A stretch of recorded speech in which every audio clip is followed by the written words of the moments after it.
the FNL Network talk show. Hi, everyone, and welcome to another episode of the FNL Network talk show, the award-winning FNL Network talk show, I might add. I'm your host today, Diana Gebbia. I'm joined by some of my favorite people ever. Please say hello to Marianne, Bettina, and Jeff. How are you guys? Yeah, doing great. How are you? Get in there. I'm Good, doing good. well. I'm happy to be reconnecting with you guys after a couple weeks. Yes. What you Nice. been You up guys. to? Where you been? Gosh, I was in Disney last week, getting my once a month fix because I have a pass and just kind of bouncing all over the place That's fun. lately. But I'm happy to be back with you guys. I miss you very much. We missed you too. Aw, well, lots of it has been going on in the past couple weeks, so let's get right into it. We have a lot to catch up on. I actually found something really cool from CNN. They had like a tip. How much do you tip? How much is too much? It was like a little interactive article, if you will, and they gave you different situations and said, this is your bill. How much would you tip? And I don't know if any of you guys actually tried it. You didn't have to, obviously, but I pretty much got that I tipped on point for mostly every situation. There was maybe one where I tipped too much and one where like I didn't tip as much. But we live in a culture, obviously they don't do this in Europe, where our wait staff is severely underpaid and they rely on tips for a living. So I want to know, do you almost sometimes feel pressured to tip in situations where like you might not have thought to before? Because now it feels like whenever you pay for something, like I literally was at the dispensary yesterday and it came up like, oh, how much do you want to tip, the guy who helped you? And I'm like, wow, like I didn't think of that, but I felt a little pressured because, Yeah. I don't want his feelings to be hurt. He did a good job. So do you think you're pressured to tip? Do you think you tip too much or too little?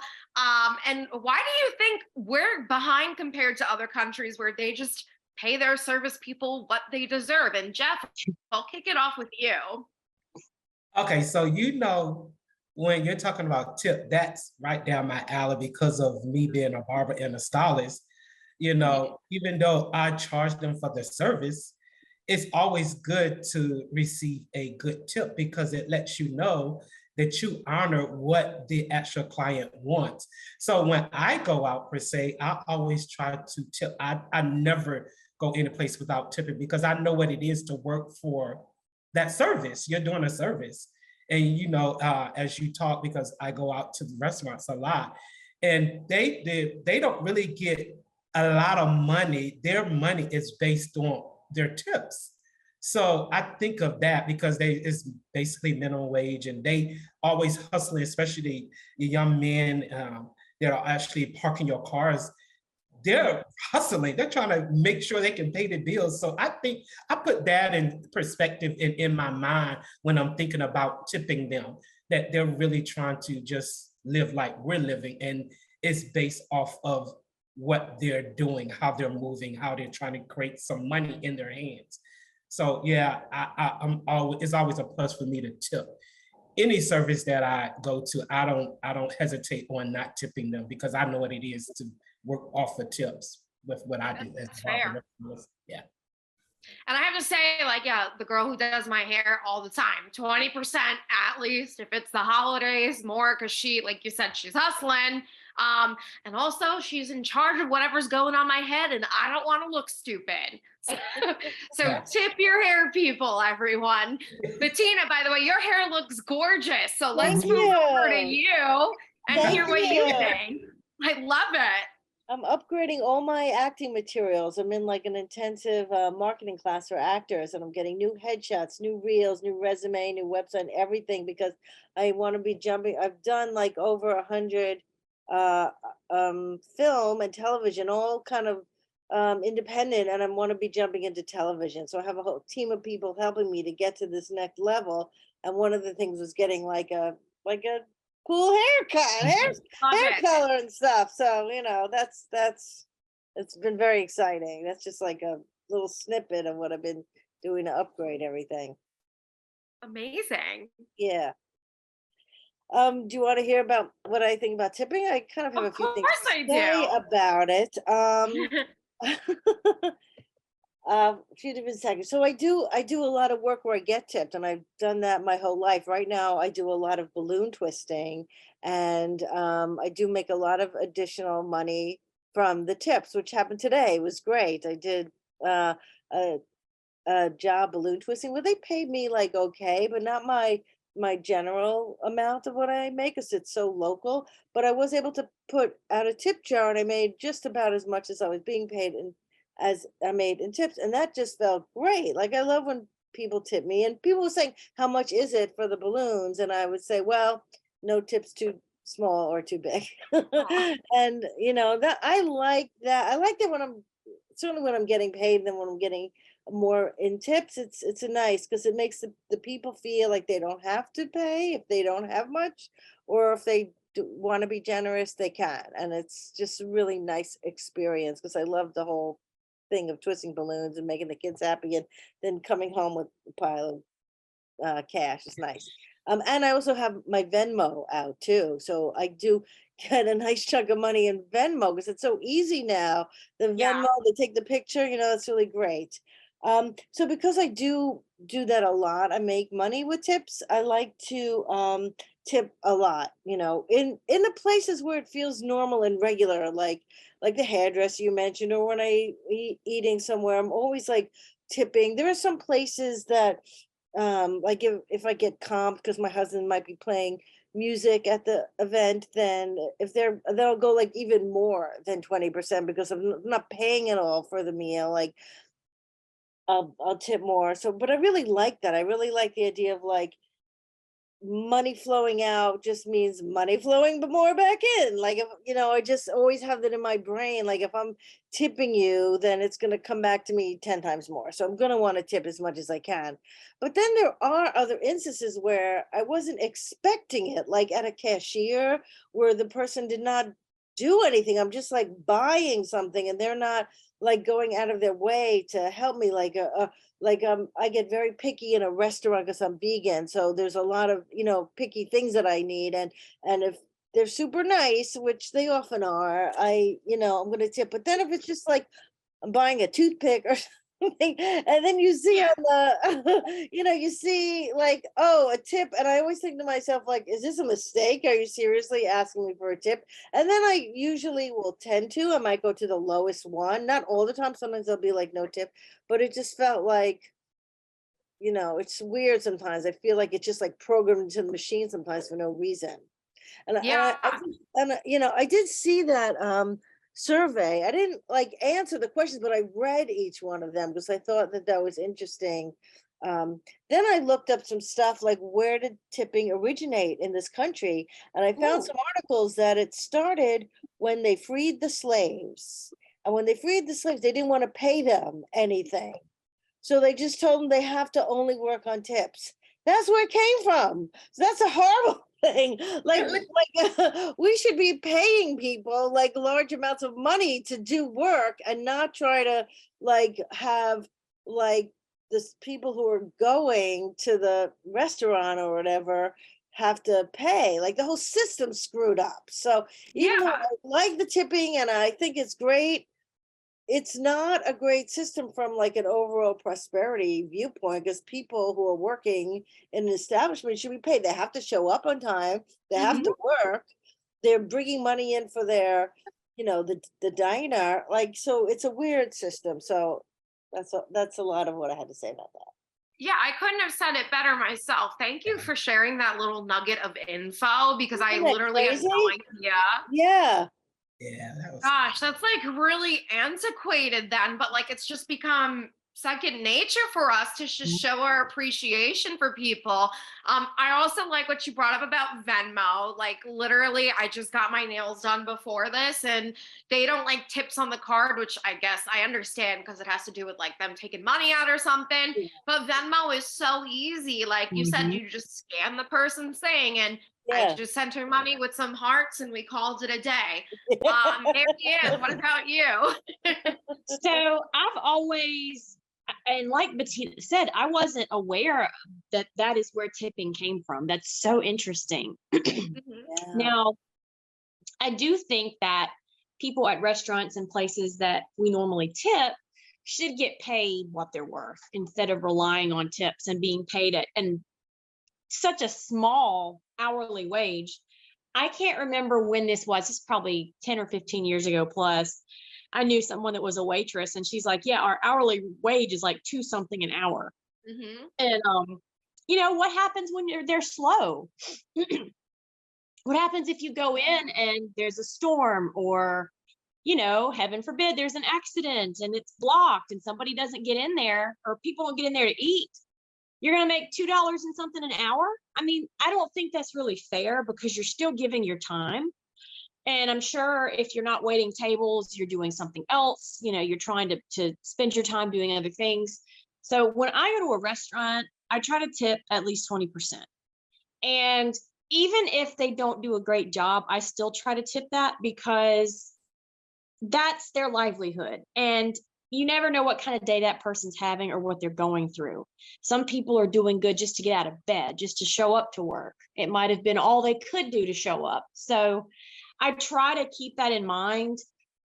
As far as hair, I need to be tipping more because I did not, when I was really young, I didn't tip at all. It was I just paid the amount that I paid. And then I realized friends were like, yeah, you're supposed to tip. And I was like, oops. And I didn't think about it. And so I do tip, but it's usually just a dollar amount. So I'm kind of behind on that. So I need to rethink my tipping amount for that because my hair girl is a sweetheart and she does a great job. And then I can't remember which one of you were talking about going through and like just buying something from a store and it's like, how much do you want to tip this person? Bettina. And yeah. And I'm like, it makes you feel a little pressured. It's like, oh, like I went through the drive-through one night to get pizza and there's a pizza place near us and they have a drive-through and it wanted me to tip the cashier. And I did because he was standing right there and I'm like, okay, I usually tip when I get coffee. But I do think that people should be paid a more fair wage. And then that would stop the issue of having to tip at all, like other countries. I think other countries are ahead of us in a lot of ways, including healthcare, but don't even get me started on that. I So hear that's you. my thought. That's my thoughts on the tipping. You guys bring up a lot of good points. Yeah, I definitely agree with the store thing. Like kind of when I was at the dispensary yesterday, I was like, I'm just going to tip. And it came up percentage wise. It wasn't even like $1 or $2. It was like percentage. I'm like, I'm just going to do this because it says so. And like, he did answer my questions. So okay. But it's not like he was making me anything. Cause like I get coffee, like baristas need to make things for you. Obviously, like we mentioned before, like hair services, nail services. But yeah, when it comes to restaurants, I went to France when I was in college and I went to England and we felt weird. It's an insult to them to tip. Like you do not tip there. Wow. Yeah, because it's like their idea is like, well, they're paid like for a job and it's an insult, like kind of like you feel bad for them, like you're giving them extra money.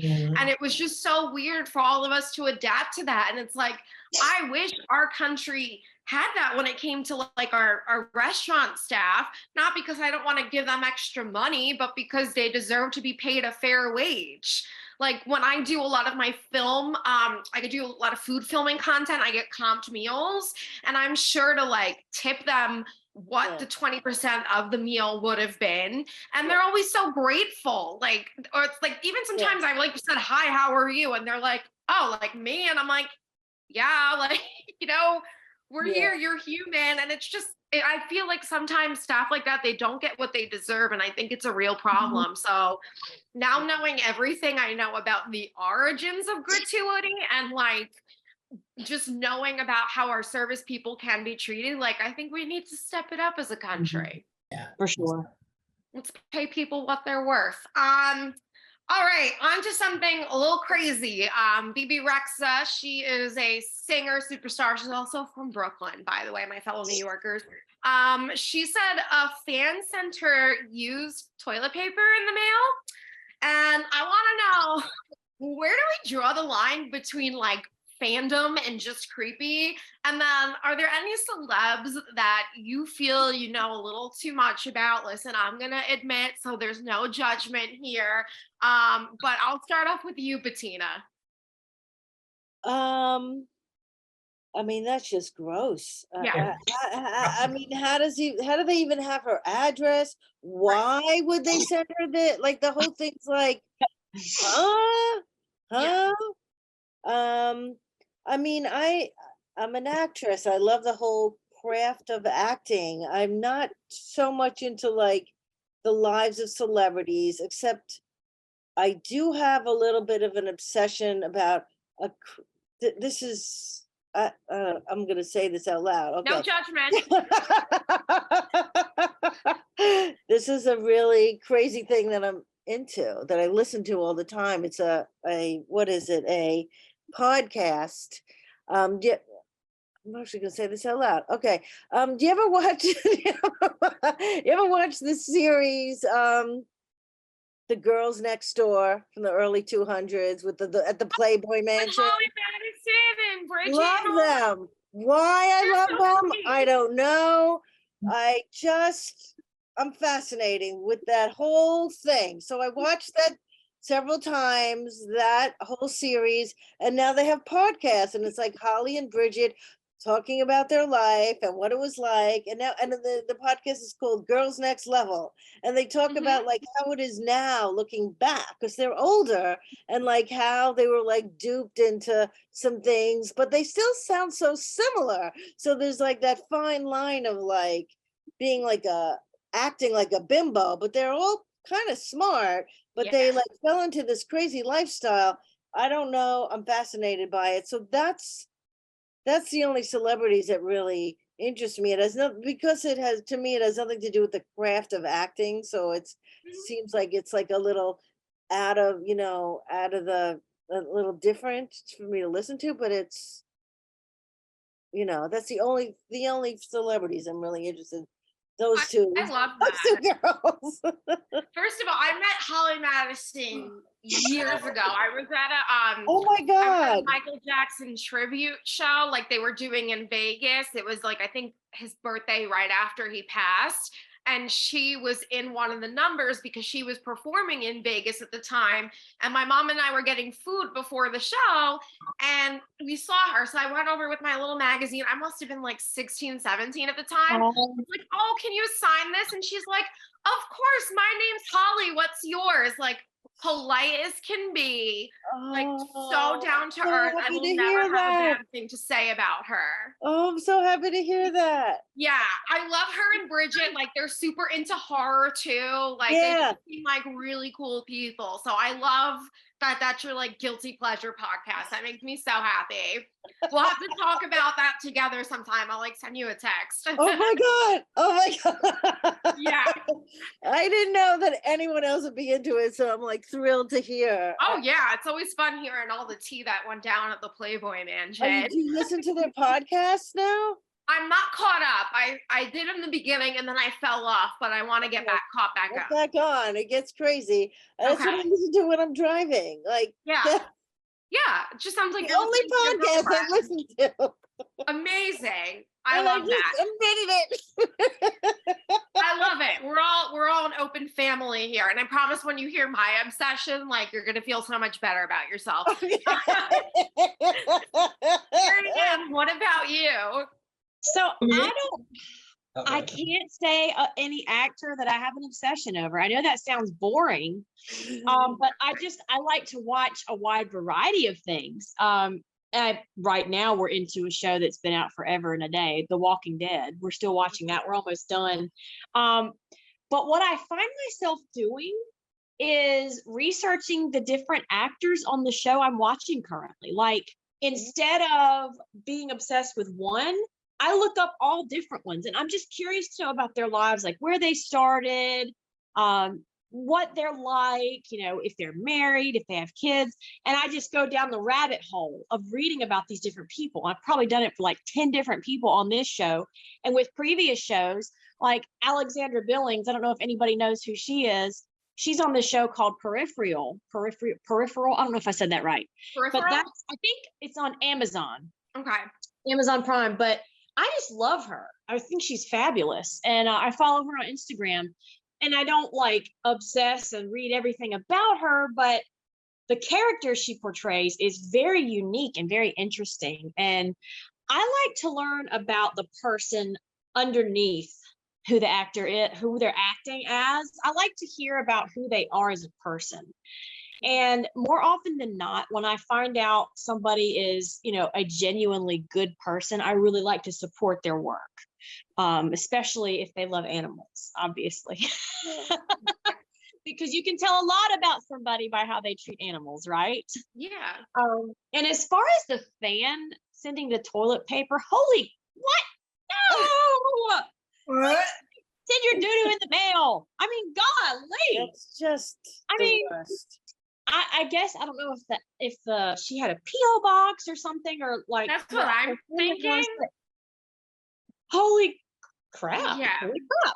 Literally no pun intended there. But like, why would you do that? I mean, send something like a teddy bear or a necklace or a poem, or why are you gonna send your dookie in the mail? I mean, I don't know. I think that person What did they think they were going to accomplish? Like, what did they think she was going to open up and be like, oh my God, please marry me at your earliest convenience? No. Your earliest convenience. Right? Like, absolutely not. No. People are gross. Yeah, that is gross. Yeah. Take it away, Jeff.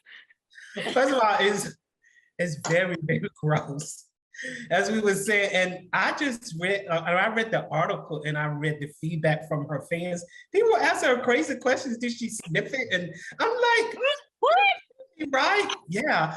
I'm like, what in the world are y'all thinking? Like, nobody wants to open up their mail envelope and see that. That's just like crazy. That's like, who wants to see that? So I just feel like it's just too close to home. I think that they should not have their address where they can reach them the way they're reaching them. That's too close to home. They have your address and P.O. box, whatever it is. That means that's stalking, and it could be a good or a bad thing. Like, we don't really know the agenda behind why the person was doing it. But to me, it's crazy. Like, that's crazy. You send, something like that in the mail. So yeah, that when I read about it, my mind was just like, that's just gross. But yeah. On that note, lighter note, I don't really have celebrities that I really like, how do I say it?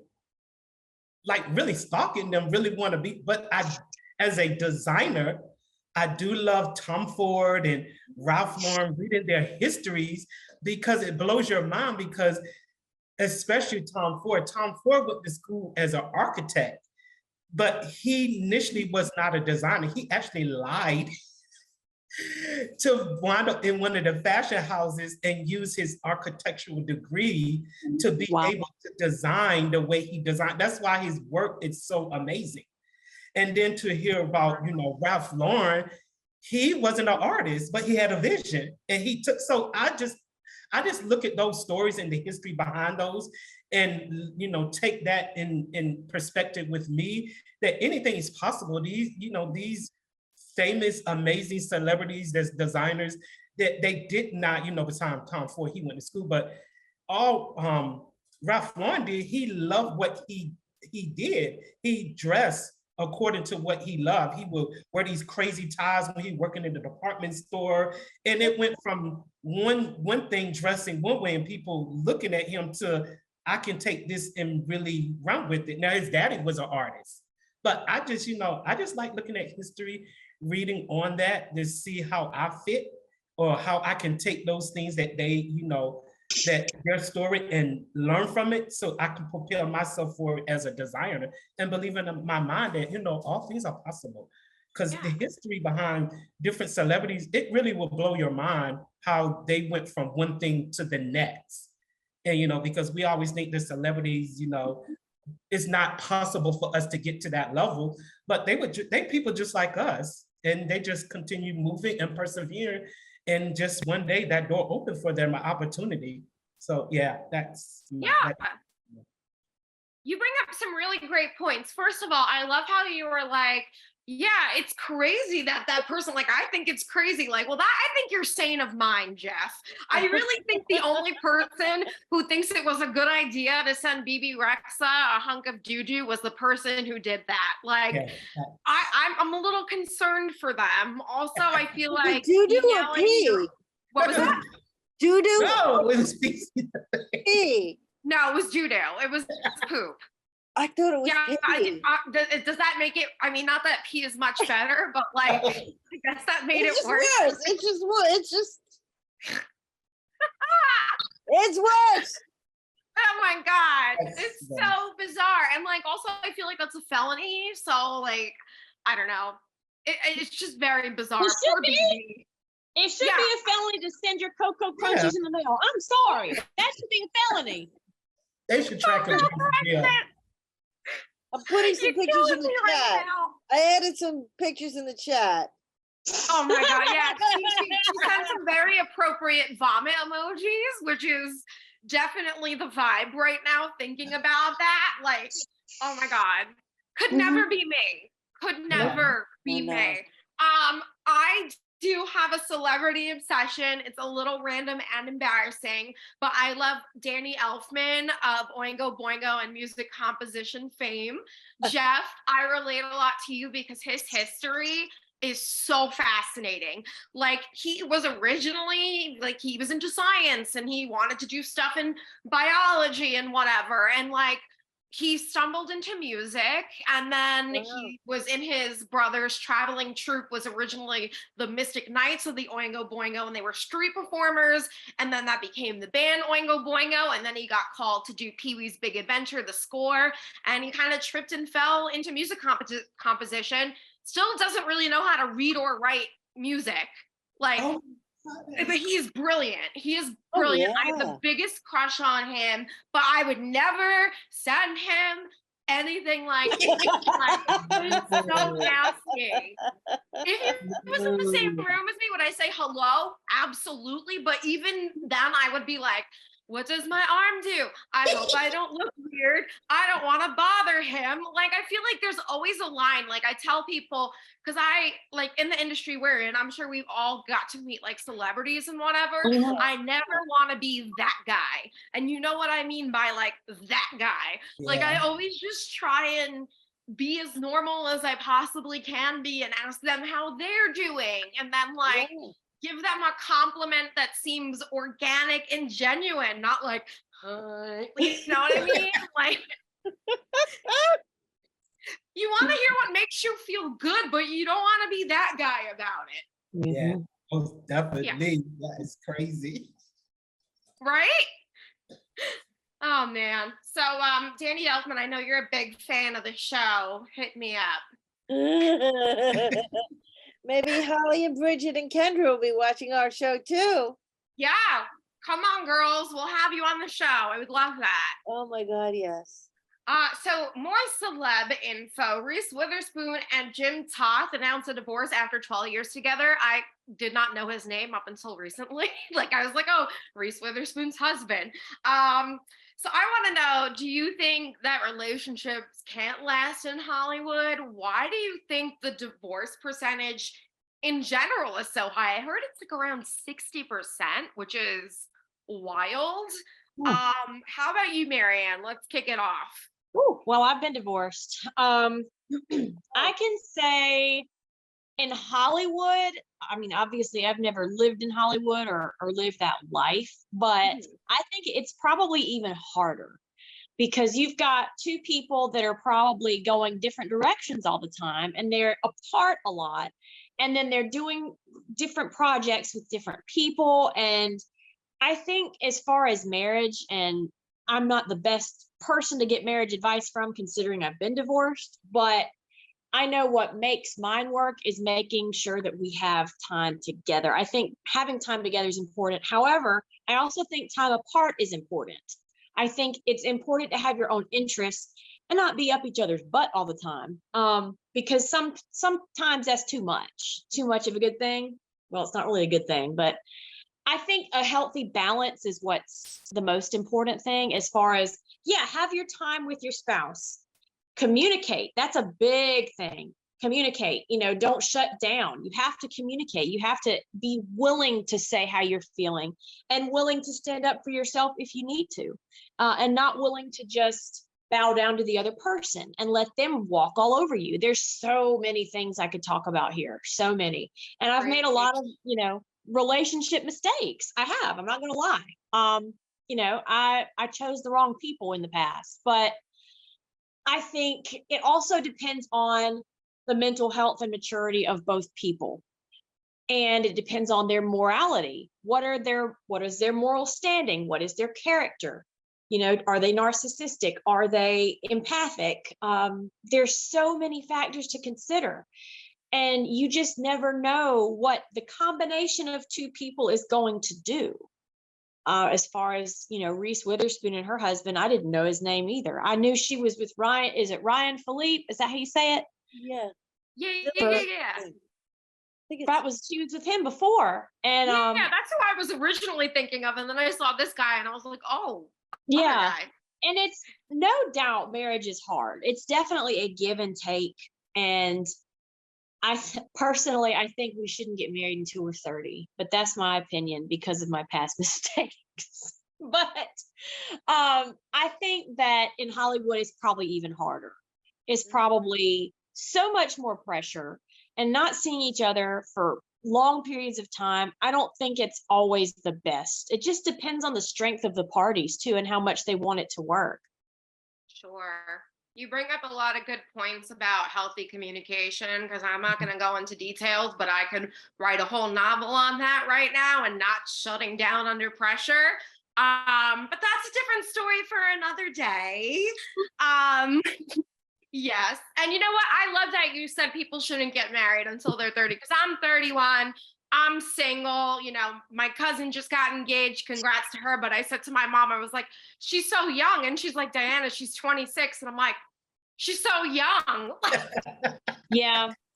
Yeah. I mean, I know her and her now fiance are wonderful together. I have no doubt they're going to work out. But to me, it's just like, I remember being in high school and being like, I want to get married when I'm 23. And now I'm like, oh my God, that is like an infant getting married. Like, that's insane.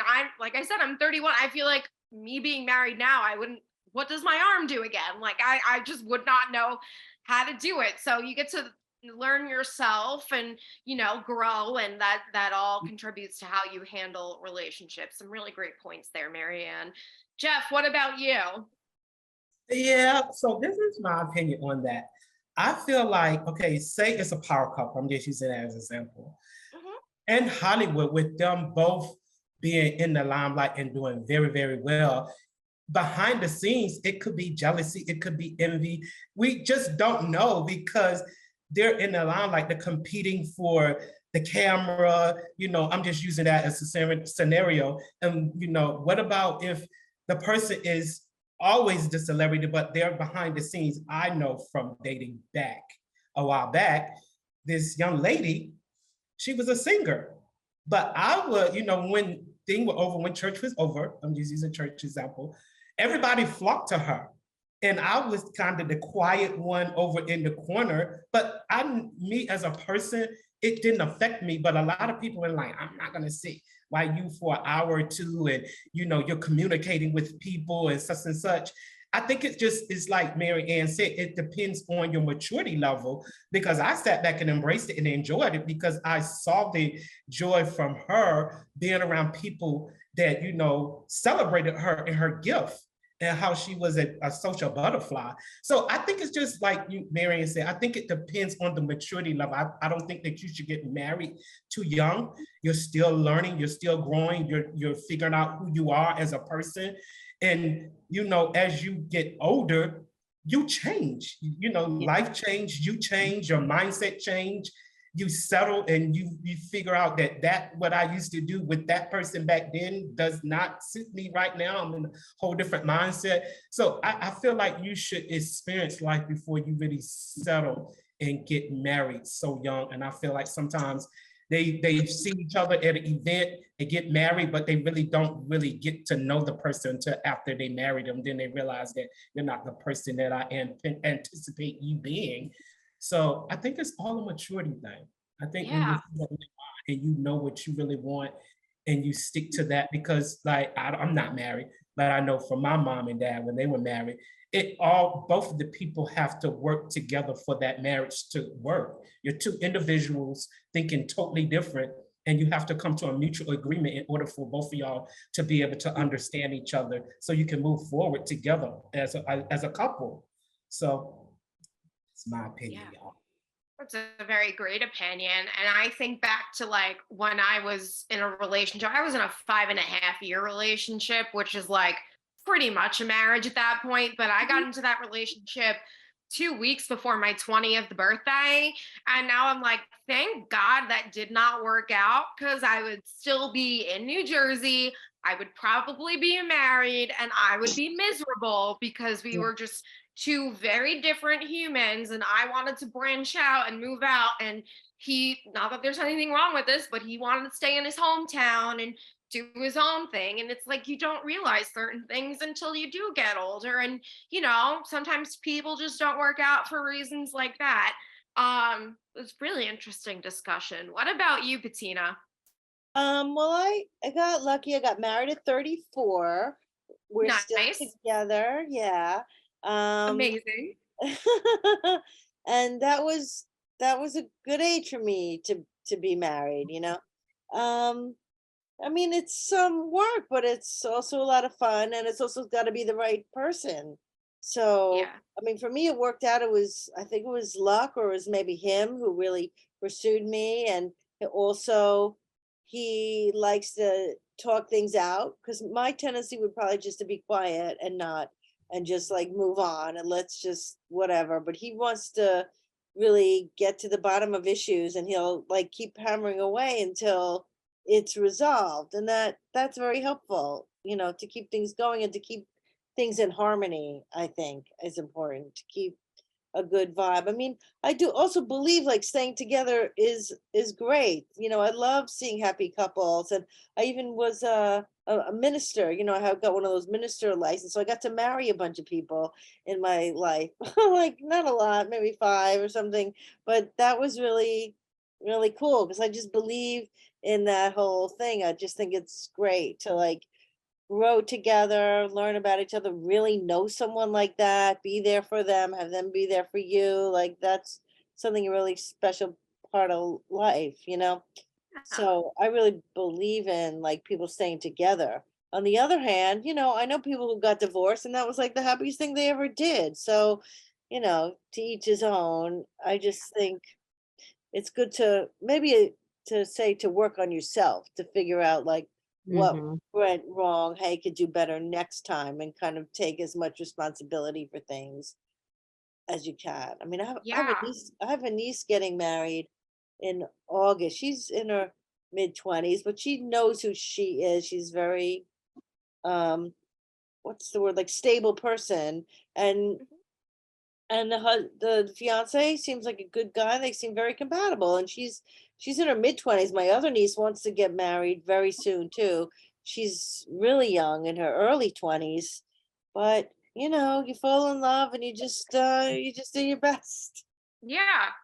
That's the best thing that you can do. Also I like how you were like, well, it worked because I'm lucky and because I have, I'm like, no, give yourself credit too, Bettina. You're one half of this partnership. He's lucky too. Yes, he is.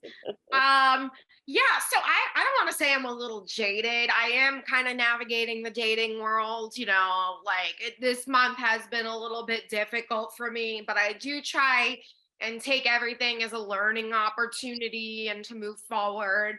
But I think that Divorce can be necessary, definitely in some circumstances where it's abusive or, it's Oh, just yeah. not the right match. Like, Oh, that's yeah. where it's necessary. And then on the other hand, I feel like some people just get married and they're like, well, if it doesn't work, like, there's always divorce. Like, Mhm. I feel like it shouldn't be taken that lightly either. Right. And I feel like that might contribute to why the number is so high, just because people Mhm. nowadays are like, all right, well, we could just give up at the first, sign of trouble. And it's like, if it's really necessary, that's one thing. But look at all these reality stars, like they go on the show, then who ends up having an affair? And it's like, well, I knew I could get divorced, so like I do what I want. And Mhm. people's feelings are affected. And the statistics are just insane with divorce right now. And then especially when kids are affected.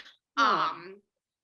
And it sets, unfortunately, it kind of sets not an example, but there is some statistic I don't remember, but like kids from broken families end up getting divorced. I think they're more likely to get divorced themselves, which is just really sad. So like in an ideal world, I would love it if everything is all safe and dandy, like for everyone to try and work things out and stay together. But that's just not the reality we live in right now. And Hollywood does make that a lot worse. Like, I really don't know many long-standing Hollywood couples. Like maybe Kelly Ripa and Mark Consuelos are the only two people I know that I can think of off the top of my head that are married. And I think they're each other's first marriage. I could be wrong, but like, I really don't know any other celebrities. I don't know if you guys do that have a long Paul marriage. Newman had a long-term happy marriage. Oh, that's nice. I Yeah. love that. Yeah.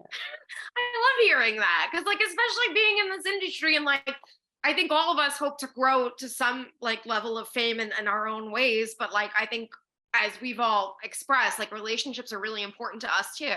So Yeah. I love hearing that. Yeah. Yeah.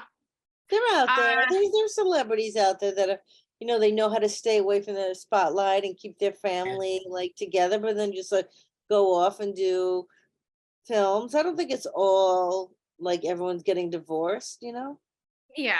I think it's Yeah. possible. And it comes back to what you said too. Like, it's about being stable and having a good head on your shoulders, Yeah. Yeah. especially in the chaotic world of celebrity. I've like worked with coaches, and one of them, I had her on my podcast, and I do a lot of reality TV stuff, and I said like, what advice would you give to a couple that wants to go on like one of these reality shows? And it's like, you really have to have an honest talk with each other. Like, you can't just go into things blindly. Right. And you need to kind of like lay out your boundaries and have an honest talk and be like, all right, well, when this inevitably comes up, like, how are we going to handle it? And just be 100% sure that you're both on board. And I think that people really just need to have that next level connection, and we need to just stop taking things for granted. And, I'm preaching to the choir right now, but like, Yeah, I hear you. yeah. Yeah, no, really great discussion. All right, things are going to take a downer. I'm sorry, but we do have to discuss bank failures. Silicon Valley Bank failed, and like, I even looked up. I'm like, well, how does a bank fail? Because like, there's money and money's coming in. Like, how does this all work? And it's very confusing. So I want to know, do you now feel a little bit less safe about where you put your money? Like, are you just going to hide it under your mattress from now on? Not literally, people don't rob us. Or like, do you think as a country, like, we're in trouble? Like, what's going on with this money sitch? Are you worried about the economy? Jeff, I know you're a business owner. I know you probably got investments and stuff. Talk to me. Tell me how you're feeling. I'm a little scared. Yeah. I feel like they're not up with us. I feel like when COVID hit, I feel like they put out so much money, and that money is not coming back because people are still in a recession. Mhm. Their bounce back and what they perceive what was going to happen did not happen. It's still not happening, and it's sad. And I do have my worry when it comes to the banks, when you're reading about banks just folding because the money's not really there. Like, let's be real. We want to sit here and we want to sugarcoat and we want to, act like, financially everything is up and up. But, the average person, it's not up and up. I just shut my shop down and I had to start another location. And, but God told me to shut it down. But I felt like when I did, it was such a stress reliever because I had so much over my head that I was dealing with at the time. And I had been in that location for 15 years. And you don't realize that you're going through the motions until you transition out of that place and you're in a different place. You feel the release of the burden and the stress financially.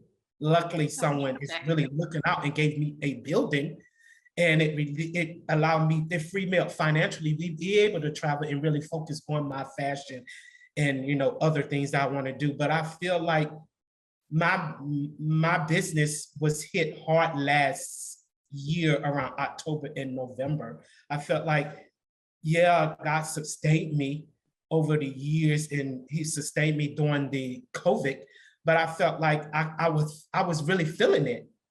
Clients just don't have that money. They're trying to make sure that they're budgeting money for the right reasons and for the right things. So it is a little scary. We don't really know. We're trusting, but we really don't know where we're going because money is what keeps everything circulated. And when the money's not there, how do you move? How do you take care? How do you, how can you receive money when the money that you put it into the institution is not available for you any longer? Like, to me, that's a little scary.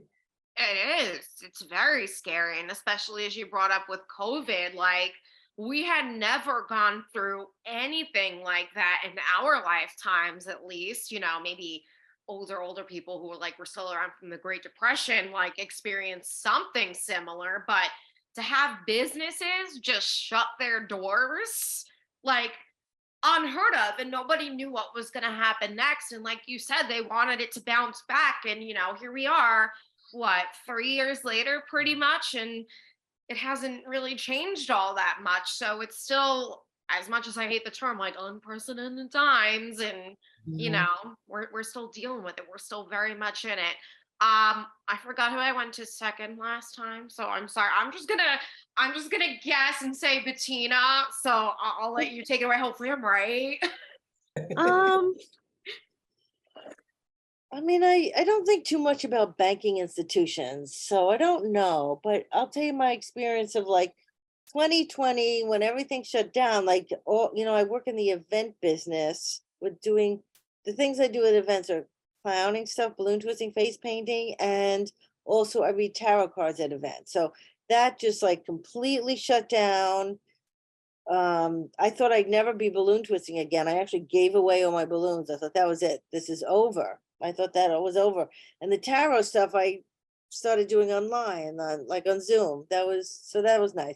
But then in 2021, like everything came back with like full force, like quadrupled. And so from then, since 2021 till now, I've had more business than I ever had. Like everyone wants events, everyone wants entertainment. To me, it feels very prosperous. It's like the busiest I've ever been in all the previous 20 years that I've been doing this. So to me, that's been insane. And the only other thing I wanted to say is like, in the past, like maybe starting around 2019 and forward, I did a lot of tarot readings for like banks, like people who work at Chase or other bank banks. Yeah, because I do a lot of corporate events. So I'd hear a lot from these like banker type people that like the whole banking system is being, change around. It's going to be a completely different way. This whole thing is toppling down. We're going to be banking. Everything's going to be different. That's what I've been hearing for years. So I don't know enough of the banking system to know what that means or how it's going to affect us. So I don't know, but I have been hearing that. Well, that's mildly terrifying. Mildly terrifying. Yes. Oh man, whoo, Marianne, let's hear. Yeah, it's scary. It's scary to think about.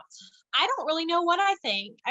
I mean, I'm not one to obviously be able to predict the future, but it's scary. When I knew that was one of your topics, I was like, man, my mind went to burying it in the yard, because people used to do that.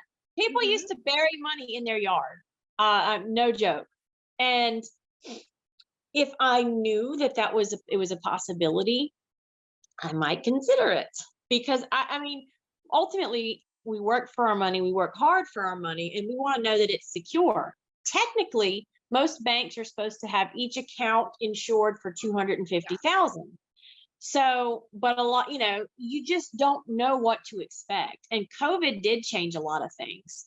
And Bettina, I'm really glad to hear that you're being able to do a lot of work now, and that it's gone up. As of now, my husband and I are both able to work. We're both, able to make good money. But if I knew that was going to be threatened and that it might not exist, then yeah, I would panic, and I would try to figure out a different place to put it. So we use a credit union for most of ours. And I like that. I like the way they handle, our finances, but I know a lot of banks are different. I don't know if the banks were affected, if the credit unions would be as affected. I'm not sure how all that works, but it's definitely something to keep an eye on. I have a stupid question. What's the difference between a bank and a credit union? It's a union. Yeah, like you can't just join. Like the one that we're at, you have to have family, Okay. or who you live with to join it, and that Is it's the either Baptist that credit or you have to union? work for the state. Gotcha. Oh, that's interesting. You learn something new every You day. join the Actors Credit Union. I had that there for a while. And I didn't want to say anything bad about Chase in particular. That was an example. It was Right. like No, we're not bank happening there bashing. specifically, yeah. Yeah.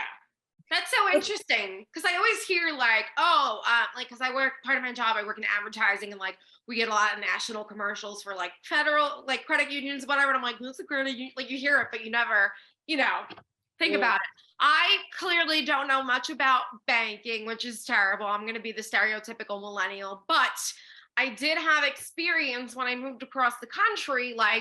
My bank I used to bank with, none of them were out here. So I had to switch banks, which was fine. But you just never think about this stuff until you have to. And maybe we should be more proactive about thinking about all this stuff. It's sad that it's finally taken banks crashing for me to be like, oh, hey, maybe I should, pay more attention to the finance news side of things. But at this day and age, like we mentioned with COVID, so many things are happening, everything's kind of uncertain, and we don't know what's really going to happen next. Hopefully, they are insured, they're supposed to be insured, but you just don't know. So I hope that's a reminder to everyone out there, keep an eye on things. No shame if you didn't know anything before, because you're in the same boat as I am. But hopefully maybe it's a wake-up call. We should all do some learning.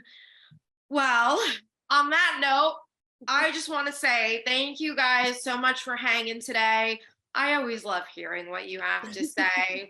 You guys are the best. You are too. Thank you for yours. You hang. I know you wasn't feeling well, but yeah, you pushed through it. Thank you. Yes, got to show up for my FNL fam. And thank you at home for sticking around with us. It's another episode of the FNL Network Talk Show. Marianne, Jeff, Bettina, thank you guys. We will see you again next week. So we'll talk to you then. Bye.